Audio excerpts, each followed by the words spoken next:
Қайырлы күн қазақ елі, сіздермен мен Ернар, қазақтың блогері.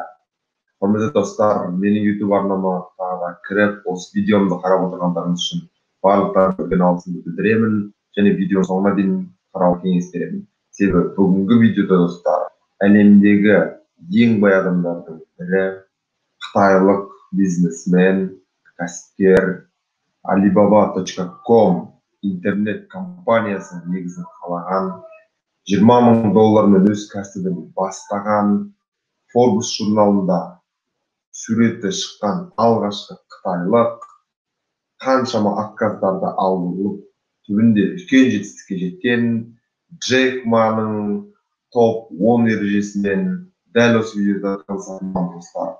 Джек Маның өмірі көп адамдарға шынында да үлгі, оның өмірінен алатынымыз көп, және оның өмірлік ережелерімен танысу арқылы сіздер де өз жетістіктеріңізге жақындай аласыздар достар. Ендеше Джек Маның топ 10 ережесімен танысуды бастайық. Окончание университета, кстати сказать, 3 раза я проваливал вступительные экзамены. Я подавал заявление на работу целых 30 раз, но мне отказывали. Я хотел работать полицейским, но мне сказали, что я недостаточно хорош. Я даже пытался работать в KFC, когда они только открывали сеть полицейским, но мне сказали, что я недостаточно хорош. Я даже пытался работать в KFC, когда они только открывали сеть в Китае. 24 человека хотели получить работу, и из них 23 были приняты. Я был единственным, кому отказали. Когда я пошел устраиваться на работу в полицию, из 5 желающих взяли 4. Я был единственным, кому отказали.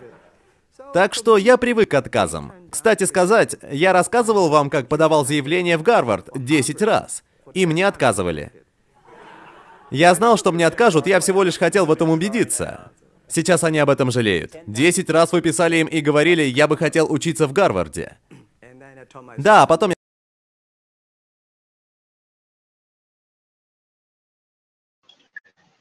Міне достар, өздеріңіз көріп отқандай, Джек Маның ең алғашқы жетістік ережесі бұл яғни бас тартуларға үйренісу. Бұл өмірде көптеген бас тартулар болады достар. Шынында да Джек Ма өзі айтып отқандай, KFC-ге 24 адам жұмысқа кіруге барған, соның 23-і алынып, ол алынбай қалған достар. Полицияға жұмысқа кіруге 5 адам барған, соның 4-еуі алынып, Джек Ма алынбай қалған. Және де Гарвард университетіне түсу үшін оқуға құжаттарын тапсырған, соның ішінде 10 адамның ішінде Джек Ма ғана басқанда алынбай қалған достар. Ол сол Гарвард университетіне 10-ға жуық тапсырып өтініш жасаған, бірақ барлығы сәтсіз болған. Осындай сәтсіздіктерге қарамастан Джек Ма ешқашан өзінің мақсатынан бас тартпаған және алға ұмтылуды жалғастыра берген достар. Соның арқасында ол бүгінде әлемде осындай үлкен өзгерістер жасап жатқан әйгілі кәсіпкер, былайша айтқанда реформатор деп айтсақ болады достар. Бұл Джек Маның ең алғашқы ережесі болатын. Жалпы біздің өмірімізде де бас тартулар өте көп болады достар. Яғни отказ дейміз ғой. Отказды біз кез келген бір затты сату барысында клиенттен отказ аламыз. Немесе бір досыңа бірдеңе айтасың, ол қабылдамайды, сен идеяны қолдамайды. Оның өзі отказ достар. Осылай отказдарға қарамастан тек қана алға жылжу, ол болашақта жетістікке жетер адамның ең басты ережелерінің бірі деп мен де ойлаймын достар. Джек Маның екінші ережесімен танысайық. У нас есть секретный код успеха. У Алибабы секретный код – это «Сезам, откройся». А для каждого человека секретный код – это умение сохранить свою мечту. Потому что однажды эта мечта может реализоваться. Вот в чем заключается секретный код. В чем, на ваш взгляд, заключается... Сонымен достар, Джек Маның екінші ережесімен де танысып өттік. Ол өз арманында әрқашанда қалу. Ол Алибабаның былайша айтқанда жетістік құпиясы, соның коды деп айтып отыр. Ал әрбір адамның жетістік коды бұл негізінен өз арманынан ешқашан бас тартпау. Яғни сен бір нәрсені қалап тұрсың, бір нәрсеге қол жеткізгің келеді, бір нәрсені өзгерткің келеді, онда сен өз арманынан ешқашан бас тартпауың керек. Отказ алуың мүмкін. қаншама адамдардан бас тартулар алуы мүмкін, бірақ соған қарамастан ешқашан өз арманынан бас тартпау, бұл шынында да жетістікке жететін адамның басты қасиеттерінің бірі. Ендеше Джек Маның үшінші ережесімен танысайық, достар. Заключается ваше главное умение. В отношении к людям, не технологии. Я думаю, что технологии — это всего лишь средство. Главное достоинство нашей компании — это то, что в самом начале у нас было 18 человек, а сейчас у нас 20 тысяч молодых сотрудников. И мы очень ценим каждого сотрудника, и мы постоянно следим за тем, чтобы каждый сотрудник действительно работал во благо нашим клиентам. Так что мы не просто делаем деньги на нашем бизнесе. Людям это не нравится. Очень во благо нашим клиентам. Так что мы не просто делаем деньги на...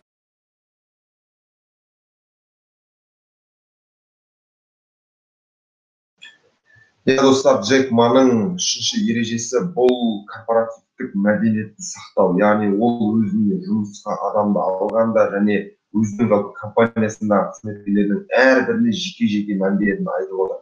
Яғни адамды алалау жоқ, атқарушы директорды бөлек, орынбасарларын бөлек, немесе жаңағы қаржылық директорды бөлек, ал қарапайым қызметшілерді төмендету, ондай Джек Маның жалпы табиғатында жоқ. Яғни бұл әр адамға қажет, достар. Бизнеспен айналысам, компания ашам дейтін адамдар өз қоластындағы адамдарға бірдей көзқарас танытуды үйренгені жөн. Сонда ғана, достар, жетістікке жету мүмкіншіліктеріңіз арта түседі, достар. С кем я говорил о своей идее Alipay, отвечали мне: это самая глупая идея, которая тебе когда-либо приходила в голову. На что я отвечал: глупая или нет, но люди это используют. Сейчас 800 миллионов людей пользуются Alipay. Я многому научился из фильмов. Я научился составлять речь, посмотрев фильм «Телохранитель»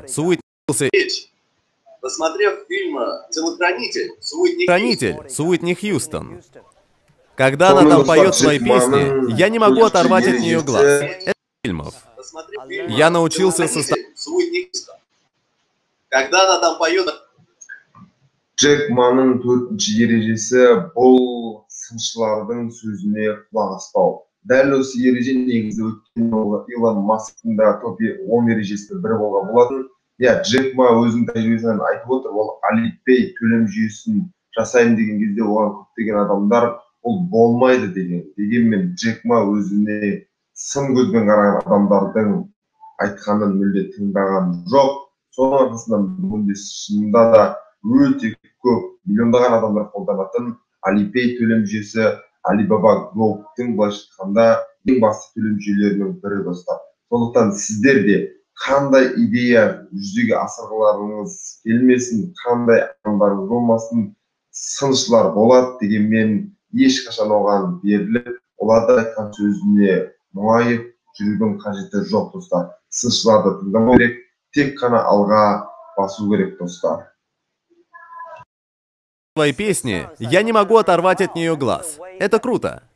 Телохранитель с Уитни Хьюстон. Когда она там поет свои песни, я не могу оторвать от нее глаз. Это круто.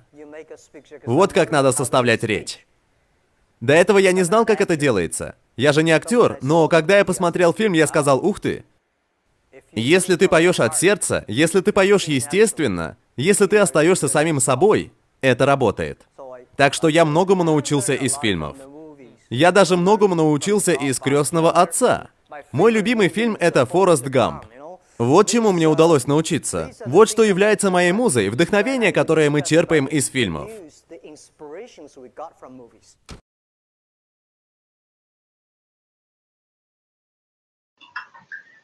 Сонымен, достар, Джек Маның топ 10 ережесінің 5-шісі бұл әрқашан ынталандырушы күш іздеу. Джек Ма оны кинолардан, фильмдерден алғанын айтып отыр, достар.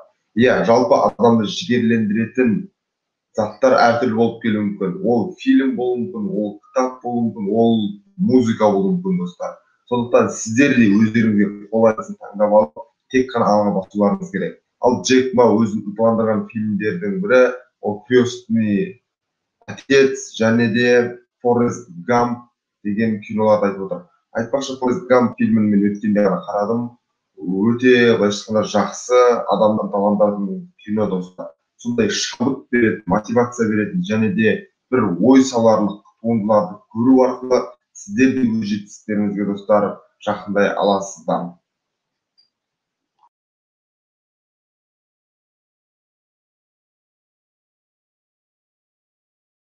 Каких идей вы отказались?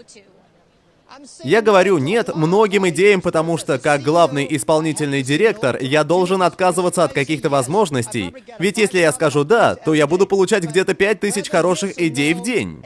Но будь то отказ или принятие, я руководствуюсь принципом помочь сделать бизнес проще. Если идеи направлены на это, я рассмотрю их. Если кто-то придет и скажет «слушай, мы можем сделать много денег», мне такое не интересно. Почему вы назвали компанию Alibaba? Джек Маның алтыншы ережесі достар, бұл назарды бір жерге салу. Бұл өмірде өте маңызды болып табылады, себебі адамдардың назары әртүрлі жақта болатын болса, онда бірде-бір істен ештеңе өнбейді достар.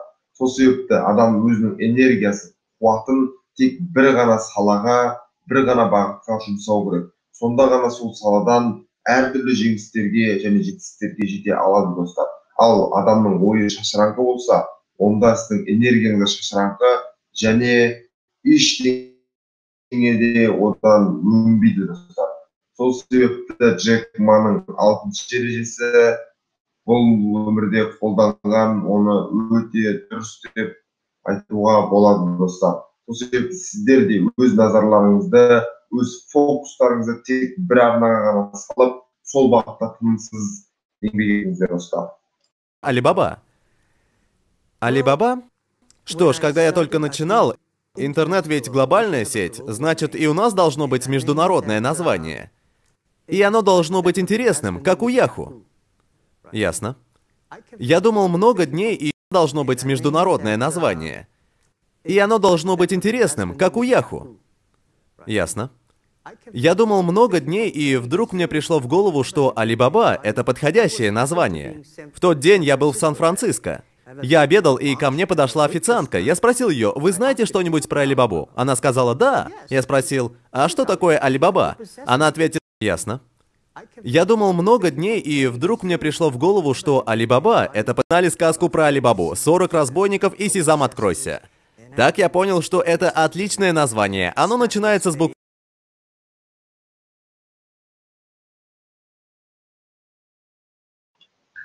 Джек Маның жетінші ережесі бұл компанияға, яғни өзінің ашқан кәсібіне өте дұрыс ат қою достар. Яғни тақырып немесе тақырыпша деп жатамыз ғой, сол секілді өте дұрыс мағына беретін атты есімді қоятын болса компанияға, онда оның дамуы да алға өте жылдам болады. Джек Ма өзінің тарихынан баяндап отқаны, Алибабаны бұл жаңағы ертегі, яғни Сезам ашыл деген сондай бір ертегі болған кезінде соған байланысты қойған Джек Ма. Яғни оны барлық халық біледі, барлық халық оны көрген, оны ертегін естіген, оқыған, сол себепті барлығына таныс болғандықтан осы есімді қойған. Сол секілді сіздер достар өздеріңіздің компанияларыңыздың, өз бизнестеріңізге ат қоятын кезде сөз жоқ, осы Джек Маның кеңесін пайдаланыңыздар. Себебі халыққа танымды, халық өзіне жақын естілетін есім болса, онда компанияңыздың өсуі де, компанияңыздың тауар немесе қызметтің сатылуы да өте жылдам жүреді достар. Мы считаем, что наша компания отличается от Уолл-стрита тем, что для нас на первом месте наши клиенты, на втором месте сотрудники, на третьем акционеры. На первом клиенты, на втором сотрудники, на третьем акционеры. Да, повторюсь, это моя религия. Ведь наши клиенты платят нам деньги. Наши сотрудники используют инновации, и только потом идут акционеры. Я помню день до первой публичной продажи акций, когда многие просили меня: «Джек, продай нам акции, мы будем долгосрочными акционерами». Но когда пришел кризис, эти ребята убежали со скоростью звука. Мои люди остались, клиенты тоже остались. Теперь я хочу обратиться к молодым людям. Большинство людей жалуются.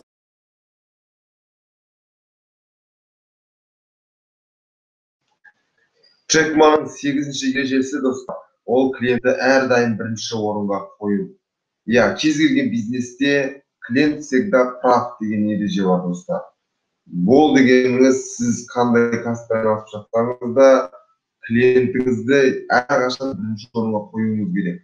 Одан соң Джек Маның қызметшілерімді одан соң барып компанияның акционерлерін, яғни үлескерлерін үшінші орынға қоямын деп. Шын мәнісінде негізінде акционерлер де өте маңызды рөл ойнайды. Дегенмен Джек Маның айтып тұрған ережесімен мен өзім толықтай келісер едім. Себебі компания клиент болмаса, онда компанияның болмайды, ол мүлде жоқ болады. Сол себепті клиенттің тұтыну, өзінің оның сұранысын қанағаттандыру әр компанияның ең бірінші ережесі болу керек деп мен ойлаймын, достар. Әрине одан соң ол клиенттерге сол тауардың қызметі дұрыс тұтынып жатқан, дұрыс сатып жатқан қызметкерлер екінші тұрғаны, ол да өте дұрыс және алтын ереже деп мен санаймын. Ал үшінші әлбетте акционерлер тұруы, ол заңды, достар. Сол себепті қандай кәсіппен айналыссаңыз да, қандай сауда болмасын, өндіріс болмасын, ең бірінші барлық фокус негізінен клиенттің сұранысын қанағаттандыруға қою керек және сол бағытта тынымсыз жұмыс істеу керек, достар. Хочу обратиться к молодым людям. Большинство людей жалуются. Где же счастливые шансы? Люди начинают жаловаться. Некоторые жалуются, кто-то начинает меняться, менять окружающих. Счастливые возможности находятся там же, где и жалобы. Там, где лежат проблемы, находятся и счастливые возможности. Я всегда в это верил. Сегодня мы собрались здесь, чтобы обсудить, что нам следует делать в следующие 5-10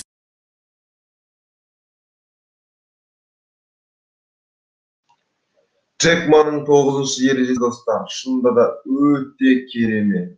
Бұл осы жалпы 10 ереженің ішіндегі ең маңыздысы деп мен ойлаймын, достар. Яғни бұл дегеніміз ешқашан шағымданба, яғни жаманшылықтарды, негатив нәрселерді емес, әрқашан мүмкіндіктерді ізде. Бұл шынында да, достар, алтын ереже. Қандай іс жасамасақ та біз әрқашан мүмкіндікті іздеуіміз керек. Бизнесмен, кәсіпкер деген ол мүмкіндіктерді іздейтін адам, достар. Джек Маның айтып отырғанымен мен 200% келісемін, достар. Себебі қандай жерде проблема жатса, онда сол жерде ғажайып мүмкіндік жатыр.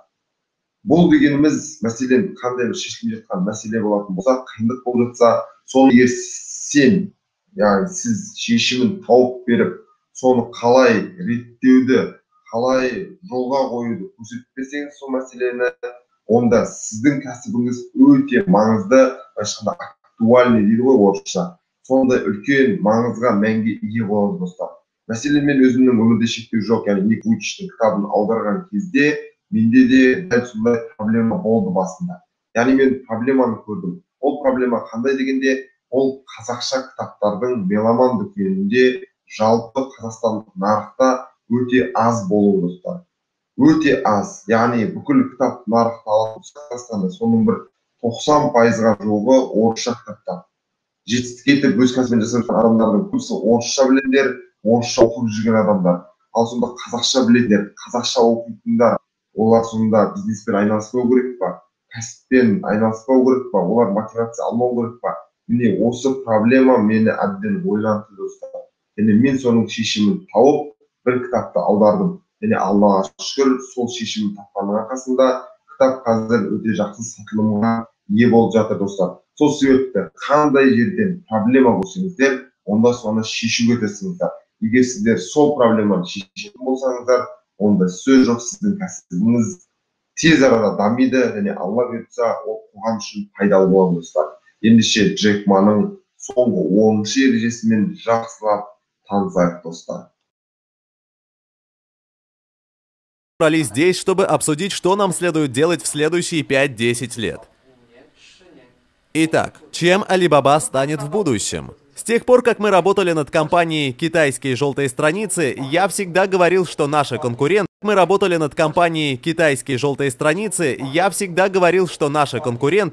это не какие-то домашние веб-сайты, а международные веб-сайты. Наши конкуренты находятся не в Китае, а в американской Силиконовой долине. Так что, во-первых, мы должны позиционировать Alibaba как международный веб-сайт, а не просто как домашний веб-сайт. Во-вторых, мы должны перенять рабочий дух Силиконовой долины. Если мы будем приходить на работу в 8 утра, а уходить в 5 вечера, мы не превратимся в компанию высоких технологий. И Alibaba никогда не достигнет успеха. Если у нас будет это с 8 до 5, воля к победе, то нам лучше прямо сейчас пойти и заняться чем-то другим. Американцы сильны в технологиях и системах. Но что касается информации и программного обеспечения, мозги китайцев им ни в чем не уступают. Наши способности ни в чем не уступают их китайцев, им причина, по которой мы осмеливаемся конкурировать с американцами. Если мы хорошая команда, и если мы знаем, чего хотим добиться, любой из нас может победить десяток американцев. Мы можем победить государственные компании и большие международные корпорации благодаря нашему инновационному духу. В противном случае, в чем же разница между нами и ними? Все знают, что интернет — это большой пузырь, который все раздувается и раздувается в размерах. Когда же он лопнет? Акции Yahoo упадут, а акции eBay вырастут. И может быть после того, как акции eBay вырастут, акции Alibaba тоже вырастут. Так что не беспокойтесь, интернет не лопнет. Нам придется заплатить большую цену в ближайшие 3-5 лет, но только так мы сможем победить. Так что наша цель — это публичная продажа акций Alibaba в 2002 году.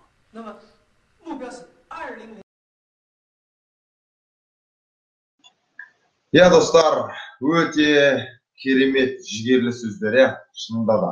Джек Ма өзінің қызметкерлерін сонау Alibaba енді құрылып жатқан кезде қалай жігерлендіріп жатыр.